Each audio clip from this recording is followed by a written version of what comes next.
Indian രാഷ്ട്രീയത്തിലെ ഗതിവിഗതികൾ സ്വാഭാവികമായിട്ടും കേരളത്തെയും ബാധിക്കുമല്ലോ. കേരളം ഒറ്റപ്പെട്ട ദ്വീപല്ല.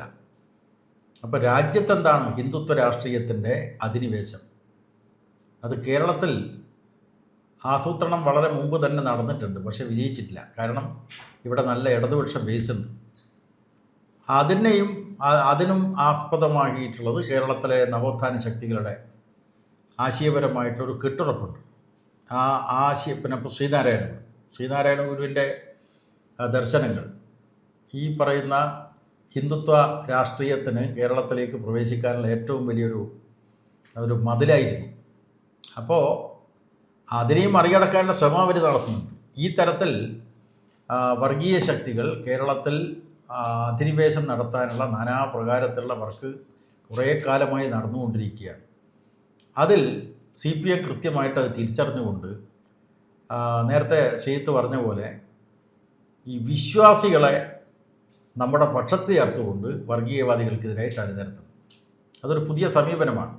CPMൻ്റെ കഴിഞ്ഞ പാർട്ടി കോൺഗ്രസ് തന്നെ മുന്നോട്ട് വെച്ചൊരു കാഴ്ചപ്പാടാണ്. അതായത് വർഗീയ ശക്തികൾക്കെതിരായിട്ട് വിശ്വാസികളെ കൂടി നമ്മുടെ പക്ഷത്ത് ചേർക്കുക എന്നുള്ള പ്രവർത്തനം, വിശ്വാസികളെ വർഗീയതക്കെതിരായിട്ട് അണിനിരത്താനുള്ള പ്രവർത്തനം അതിപ്പോൾ ഞങ്ങൾ നടത്തുന്നുണ്ട്. പക്ഷേ അതിൽ വേണ്ടത്ര വിജയിച്ചിട്ടില്ല എന്ന് കാണാൻ കഴിയും.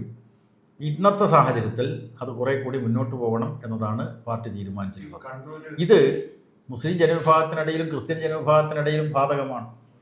പക്ഷേ ഹിന്ദു ജനവിഭാഗത്തെ അപേക്ഷിച്ച് മുസ്ലിം ക്രിസ്ത്യൻ ജനവിഭാഗത്തിൻ്റെ ഒരു പ്രത്യേകത എന്താണ്? ഈ രണ്ടും സംഘടിത മതങ്ങളാണ്. ഹിന്ദു വിഭാഗത്തെ പോലെയല്ല. എന്ന് മാത്രമല്ല, അതിന് മതകേന്ദ്രങ്ങളുണ്ട്, അതിൻ്റെ ആശയപരമായിട്ടുള്ള സ്രോതസ്സുണ്ട്. ഈ മുസ്ലിം സമുദായത്തെ സംബന്ധിച്ച് ഖുറാൻ, അതുപോലെ തന്നെ ക്രിസ്ത്യൻ സമുദായത്തെ സംബന്ധിച്ച് ബൈബിൾ, അങ്ങനെയൊന്നും ഹിന്ദു വിഭാഗത്തിന് കാണാൻ പറ്റുകയില്ല. ഇവിടെ ജാതിയാണല്ലോ പ്രശ്നം.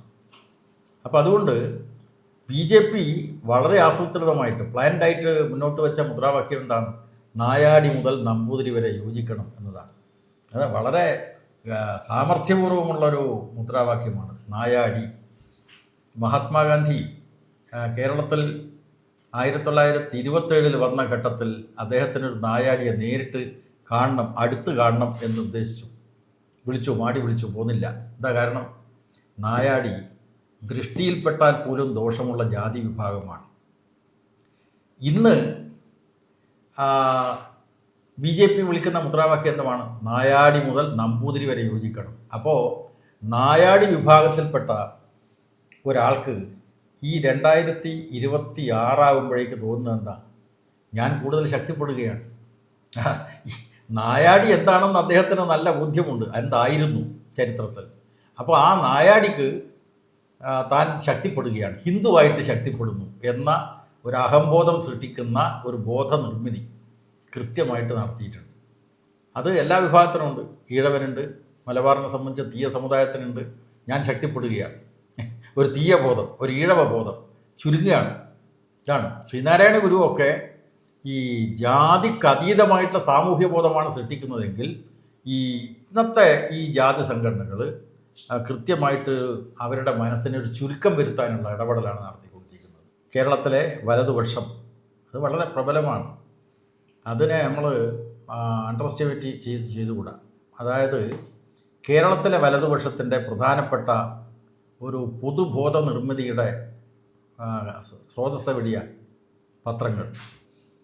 കേരളത്തിലെ ആരോഗ്യമേഖല ഇന്ത്യയിൽ എവിടെയും കിട്ടാത്ത സൗകര്യങ്ങൾ പൊതുജനാരോഗ്യ മേഖലയിൽ നൽകുന്ന ഒരു സംസ്ഥാനമാണല്ലോ കേരളം.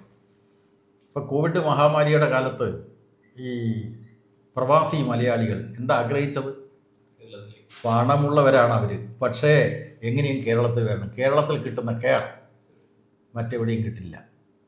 എന്നാൽ ഇങ്ങനെ പൊതുജനാരോഗ്യം LDFൻ്റെ നയസമീപനത്തിൻ്റെ ഭാഗമായി കൂടി മെച്ചപ്പെട്ടു.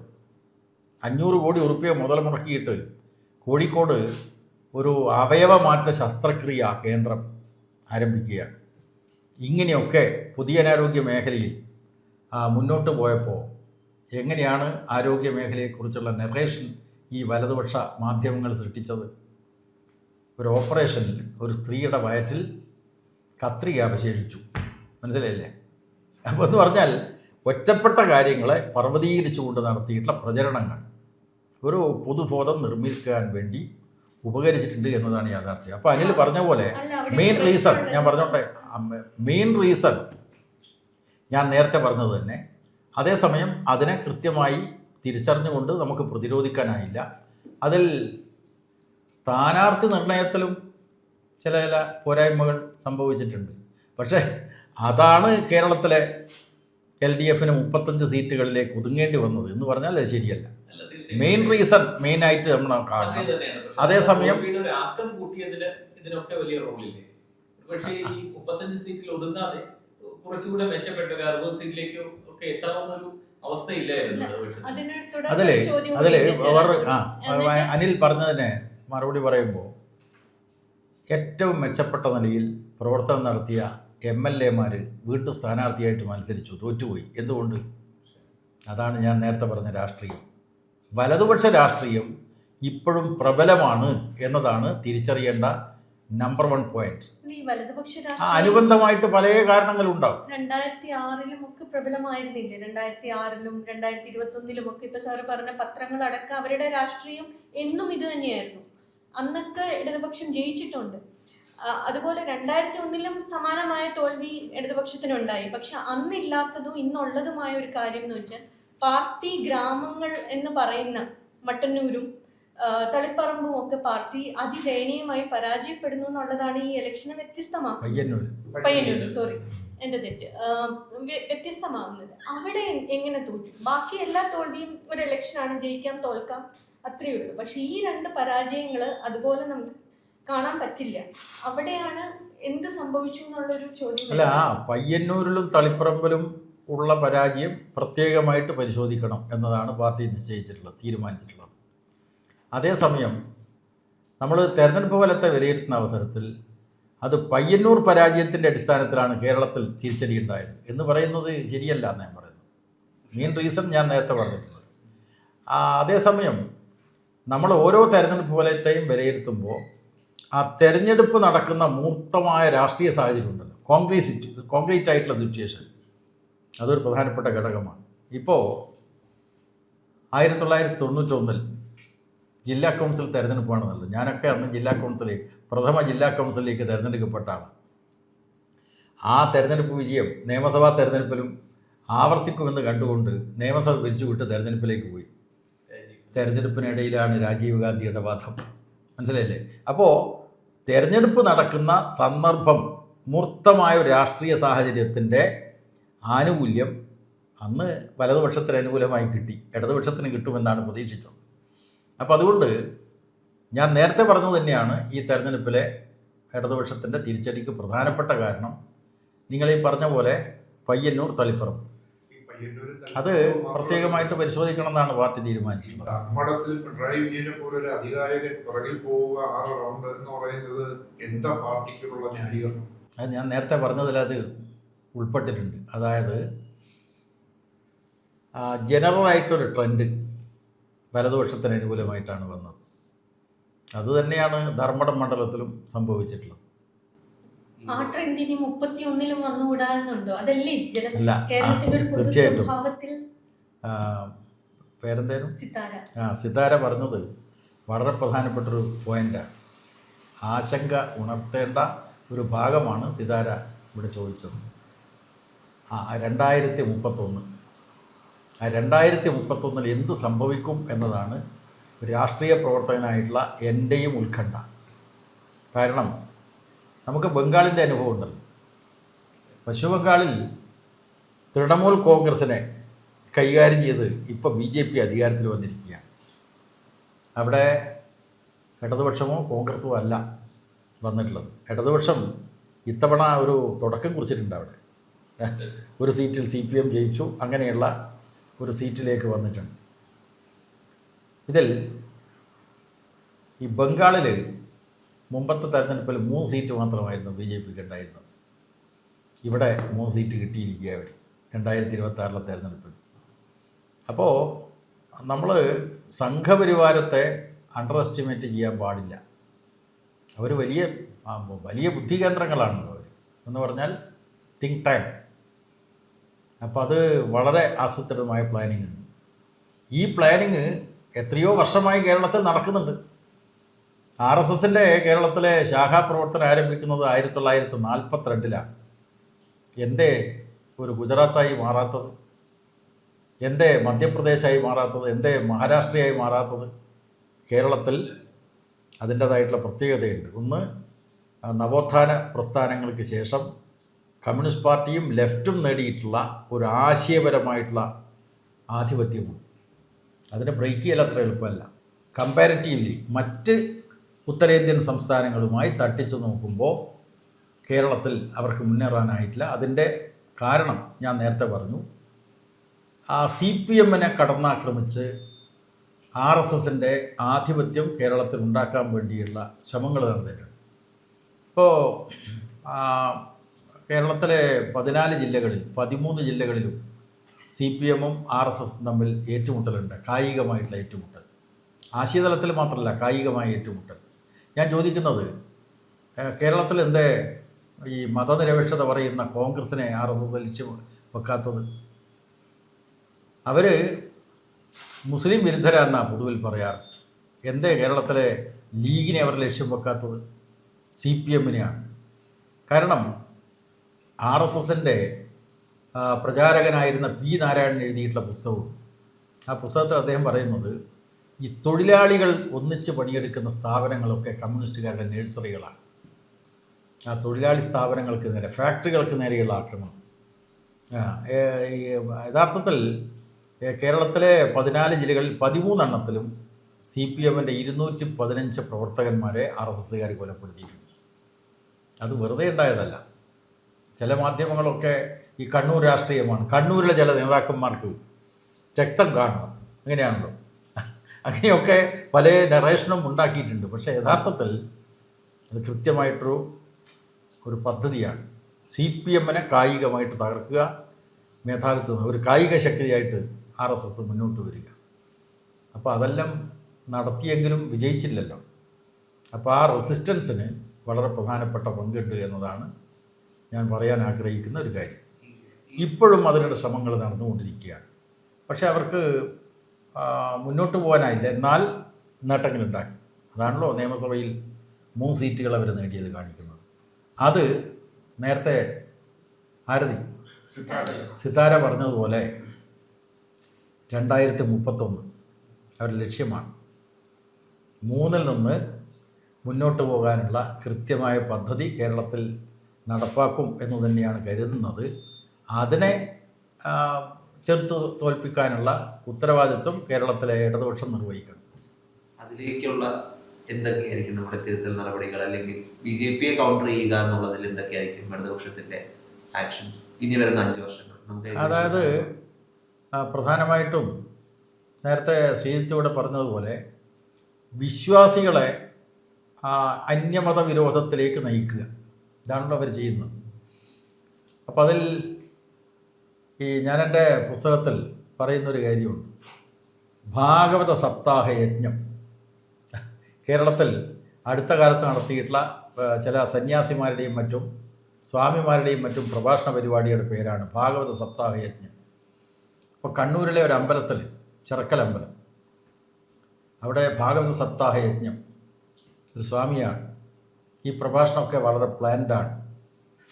അപ്പോൾ ഭാഗവതത്തിലെ 2 ശ്ലോകം ചൊല്ലുക, എന്നിട്ട് പിണറായി വിജയനെ പറ്റി പറയാം, കമ്മ്യൂണിസ്റ്റുകാരെ പറ്റി പറയാം. അപ്പോൾ ഈ സപ്താഹ യജ്ഞം കേൾക്കുന്ന സ്ത്രീകളിൽ തന്നെ എതിർപ്പുണ്ടായി. ഭാഗവതത്തിൽ പിണറായി വിജയനെ പറ്റിയോ കമ്മ്യൂണിസ്റ്റുകാരെ പറ്റിയോ വല്ലതും പറഞ്ഞിട്ടുണ്ടോ? മനസ്സിലായില്ലേ? ഒരു പ്ലാൻഡ് വർക്കാണ്. അപ്പോൾ ആശയതലത്തിൽ ഈ ഒരു ട്രെൻഡ് ഉണ്ടാക്കുക. പക്ഷേ ഹിന്ദു എന്ന് പറഞ്ഞാൽ അതിൻ്റെ ഏകീകരണം ഉണ്ടാക്കണം. നമ്മൾ അപകടത്തിൽ, ഹിന്ദു മതം അപകടത്തിൽ എന്ന തോന്നലുണ്ടാക്കുക. അപ്പോൾ മുസ്ലിങ്ങളിൽ നിന്ന് എതിർപ്പ്, ക്രിസ്ത്യാനികളിൽ നിന്ന് എതിർപ്പ്, കമ്മ്യൂണിസ്റ്റുകാരിൽ നിന്ന് എതിർപ്പ്.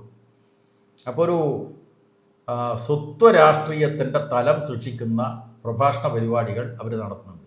അവിടെയാണ് നേരത്തെ ശ്രീജിത്ത് പറഞ്ഞ പോലെ വിശ്വാസികളെ കൂടി വർഗീയതക്കെതിരായിട്ടുള്ള ബോധവൽക്കരണം നടത്താനുള്ള കൃത്യമായിട്ടുള്ള ഇടപെടൽ വേണം. അതാണ് ഉദ്ദേശിക്കുന്നത്. ഇതിൽ ഈ കമ്മ്യൂണിസ്റ്റ് ഇപ്പം പാർട്ടി കോൺഗ്രസിലൊക്കെ തീരുമാനം വരുന്നതിന് മുമ്പ് ഇക്കാര്യത്തിൽ കണ്ണൂരിൽ അങ്ങ് ജില്ലാ സെക്രട്ടറി ആയിരുന്ന സമയത്താണ് ഇതിൽ ശരിക്കും പ്രായോഗികമായ പല നടപടികളും വന്നത്. ഇപ്പം ഹിന്ദു മതവിശ്വാസങ്ങളും ആഘോഷങ്ങളും മറ്റുമൊക്കെ CPM തന്നെ ആഘോഷിക്കുന്നു. അങ്ങനെ പല കാര്യങ്ങളുണ്ടായി. ഇപ്പം RSSന്റെ കൂടെ നിന്നവർ നമ്മളെല്ലാം അതിശയപ്പെട്ടിട്ടുണ്ട്, ഞാൻ സംസാരിച്ചിട്ടുണ്ട് എങ്ങനെ അവരെ സ്വാംശീകരിക്കാൻ കഴിയുന്നു എന്നുള്ളത്. പക്ഷെ ഇതിൽ ഭയങ്കരമായ വിമർശനമാണ് പി ജയരാജനെതിരെ പാർട്ടിക്കുള്ളിൽ നിന്നും പുറത്തു നിന്നും ഉണ്ടായി. ഭയങ്കര മൃദു ഹിന്ദുത്വമാണ് കളിക്കുന്നത് എന്നുള്ളത്. അത് ആ ഒരു അനുഭവം പിന്നെ അതങ്ങ് നിന്നുപോകാനും കാരണം ഈ വിമർശനങ്ങളായിരുന്നു. ശോഭായാത്ര നടത്തിയത് അതൊരു അവിടെ ഭയങ്കര ആവേശം ഉണ്ടാക്കിയ ഒരു സാധനമായിരുന്നു മണികൾക്കുള്ളിലൊക്കെ. അതായത് ഈ ശ്രീകൃഷ്ണ ജയന്തി ഘോഷയാത്രയും മറ്റും നടത്തി ആ വരുന്ന ആളുകളെ RSS ശാഖയിലേക്ക് എത്തിക്കാനുള്ള കൃത്യമായ പരിപാടിയാണ് നടപ്പാക്കപ്പെട്ടത്. അത് കൃത്യമായി പറഞ്ഞാൽ 1977 അങ്ങനെയാണ്. 77 ശേഷമാണ് ഈ ഒരു പരിപാടി വ്യാപകമായി വന്നത്. ആദ്യം കോഴിക്കോടാണ്, പിന്നെയാണ് മറ്റു നഗരങ്ങളിലേക്കും ശ്രീകൃഷ്ണ ജയന്തി ഘോഷയാത്രകൾ വന്നത്. അപ്പോൾ അതിൻ്റെ ചരിത്രം അന്ന് ജനങ്ങളെ ബോധ്യപ്പെടുത്താൻ ഞങ്ങൾ ശ്രമിച്ചിട്ടുണ്ട്. കാരണം ഇപ്പോൾ ഗുരുവായൂരമ്പലം ശ്രീകൃഷ്ണ പ്രതിഷ്ഠയുടെ ക്ഷേത്രമാണ്. ആ ഗുരുവായൂരമ്പലത്തിൽ 1930കൾ വരെയും ആർക്ക് പ്രവേശനമില്ല. ഈ ശ്രീകൃഷ്ണ പ്രതിഷ്ഠയെ അടുത്ത് നിന്ന് ആരാധിക്കാൻ പിന്നാക്ക ജാതിക്കാർക്ക് അധികാരമില്ല. ഈവൻ മന്നത്ത് പത്മനാഭൻ തന്നെ ഒരു ഘട്ടത്തിൽ പറയുന്നത് നായർമാർക്ക് പോലും പ്രവേശനം നിഷേധിക്കപ്പെട്ട ക്ഷേത്രമാണ് ഗുരുവായൂരമ്പലം. അപ്പോൾ അന്ന് ഈ ശ്രീകൃഷ്ണ പ്രതിഷ്ഠയെ പുറത്തേക്ക് എഴുന്നള്ളിക്കാൻ പറ്റും. ഈ ജാതി വിഭാഗങ്ങൾക്ക് പ്രവേശനം നിയന്ത്രിക്കപ്പെട്ട ആ ക്ഷേത്രത്തിൽ അന്ന് ശ്രീകൃഷ്ണ പ്രതിഷ്ഠയെ പുറത്ത് ഘോഷയാത്രയായിട്ട് നടത്താൻ പറ്റില്ല. അപ്പോൾ എന്താണ് ഇത്? കൃത്യമായിട്ട് ഒരു രാഷ്ട്രീയ പ്രവർത്തനം, രാഷ്ട്രീയ ഉദ്ദേശത്തോടെ നടത്തുന്നതാണ്. അതായത് അകത്തുനിന്ന് അടുത്തായി ശ്രീകൃഷ്ണ പ്രതിഷ്ഠയെ ആരാധിക്കാനുള്ള സ്വാതന്ത്ര്യം മാത്രം ഉണ്ടായിരുന്ന കാലത്തിൽ നിന്നും വ്യത്യസ്തമായി ആ ശ്രീകൃഷ്ണ പ്രതിമയെ പുറത്തു കൊണ്ടുവന്ന് ഘോഷയാത്ര നടത്തുക. ഇത് കൃത്യമായിട്ട് രാഷ്ട്രീയ പദ്ധതിയാണ്. അപ്പോൾ അത് തുറന്നു കാണിക്കാൻ വേണ്ടി സാംസ്കാരിക ഘോഷയാത്രകളാണ് നടത്തിയത്. അത് ശ്രീത്ത് പറഞ്ഞ പോലെ പി ജയരാജൻ ആസൂത്രണം ചെയ്ത ഒരു പരിപാടിയല്ല, വ്യക്തിപരമായിട്ടല്ല, പാർട്ടി ആലോചിച്ചതാണ്. കണ്ണൂർ ജില്ലാ കമ്മിറ്റി തീരുമാനിച്ചതാണ്. അപ്പോൾ അതനുസരിച്ച് പരിപാടി പ്ലാൻ ചെയ്തപ്പോൾ നല്ല റിസൾട്ട് ഉണ്ടായി. അന്ന് മാധ്യമങ്ങൾ പലതും ഡിസ്റ്റോർട്ട് ചെയ്യുമല്ലോ, ദുർവ്യാഖ്യാനിച്ച് പ്രചരിപ്പിക്കുമല്ലോ, വക്രീകരിച്ച് ചിത്രീകരിക്കുമല്ലോ. യഥാർത്ഥത്തിൽ സാംസ്കാരിക ഘോഷയാത്രയാണ് നടത്തിയത്. അതല്ലാതെ ഞങ്ങളും ശ്രീകൃഷ്ണൻ്റെ വേഷം കെട്ടിച്ച് കൊണ്ടുപോകുന്നുള്ളതല്ല. തീർച്ചയായിട്ടും പലതരം വേഷങ്ങൾ ആ ഘോഷയാത്രയിൽ ഉണ്ടായിട്ടുണ്ട്. അതായത് മാവേലിയുടെ ഇതുണ്ടായിട്ടുണ്ട്. അതുപോലെ തന്നെ നാടൻ കലാരൂപങ്ങൾ ഉണ്ടായിട്ടുണ്ട്. ശ്രീനാരായണ ഗുരുവിനെയും മറ്റും അവതരിപ്പിച്ചിട്ടുണ്ട്. വ്യത്യസ്ത മതപുരോഹിതന്മാരെ അതിനകത്ത് ടേബിളുമായിട്ടും മറ്റും അവതരിപ്പിച്ചിട്ടുണ്ട്. അതുപോലെ തന്നെ ഈ ദുരവസ്ഥയിലെ ഇതുണ്ടല്ലോ, ഈ ജാതിയുടെ അതൊക്കെ പുനരാവിഷ്കരിച്ചുകൊണ്ട്, അതുപോലെ തന്നെ ചങ്ങമ്പുഴയുടെ വാഴക്കുല, ഇതൊക്കെ അവതരിപ്പിച്ചിട്ടുണ്ട്. അപ്പോൾ അത് ഒരിക്കലും ശ്രീകൃഷ്ണ ജയന്തി ഘോഷയാത്രയെ അനുകരിച്ചു കൊണ്ടുള്ളതല്ല, സാംസ്കാരിക ഘോഷയാത്രയാണ്. ആ സാംസ്കാരിക ഘോഷയാത്ര വന്നപ്പോൾ ശരിക്ക് ഇത് ശ്രീകൃഷ്ണ ജയന്തി ഘോഷയാത്രയുടെ സംഘാടകന്മാർ വല്ലാതെ പ്രയാസപ്പെട്ടു. ഞാൻ തന്നെ മനസ്സിലാക്കിയത് RSS നേതാക്കന്മാർക്ക് തന്നെ ശരിക്ക് ഈ മൂർത്തിയിലേറ്റ ആഘാതം എന്ന് പറഞ്ഞല്ലോ, അങ്ങനെ ഒരു ആഘാതം അവർക്കുണ്ടായി. അവരതിൽ നിന്ന് പുറകോട്ട് പോകുന്ന അവസ്ഥയാണ് പിന്നീടുണ്ടായത്. പിന്നീട് അത് തുടരാൻ കഴിഞ്ഞില്ല എന്നത് യാഥാർത്ഥ്യം. അതായത് അത് സ്റ്റേറ്റ് വ്യാപകമായിട്ട് പിന്നെ വന്നില്ല. അല്ല, നിങ്ങളവിടെ കണ്ണൂരിൽ ഇത് മൃദുഹിന്ദുത്വ നിലപാടിൻ്റെ ഭാഗമാണെന്ന് പറയുമ്പോൾ ഞങ്ങളവിടെ മുസ്ലിം ന്യൂനപക്ഷങ്ങളുടെ സാംസ്കാരിക പ്രസ്ഥാനം അവിടെ വർക്ക് ചെയ്യുന്നുണ്ട്. ന്യൂനപക്ഷ സാംസ്കാരിക മോയൻകുട്ടി വൈദ്യർ മാപ്പിള കവിയാണ്. അതുപോലെയുള്ള പിന്നെ പല പ്രധാനപ്പെട്ട വ്യക്തിത്വങ്ങളുടെയും പേരിൽ അവിടെ സാംസ്കാരിക സംഘടനകൾ പ്രവർത്തിക്കുന്നുണ്ട്. അപ്പോൾ അത് മുസ്ലിം സമുദായ ഇസ്ലാമിനോട് ഒരു മൃദു സമീപനം അല്ല, ന്യൂനപക്ഷ പീഡനം എന്നൊക്കെ പറയുന്നുണ്ട്, മുസ്ലിം പീഡനം. അതൊന്നുമല്ല. അതായത് വർഗീയതക്കെതിരായിട്ട് വിശ്വാസികളെ കൂടി അണിനിരത്തുക എന്നുള്ളതാണ്.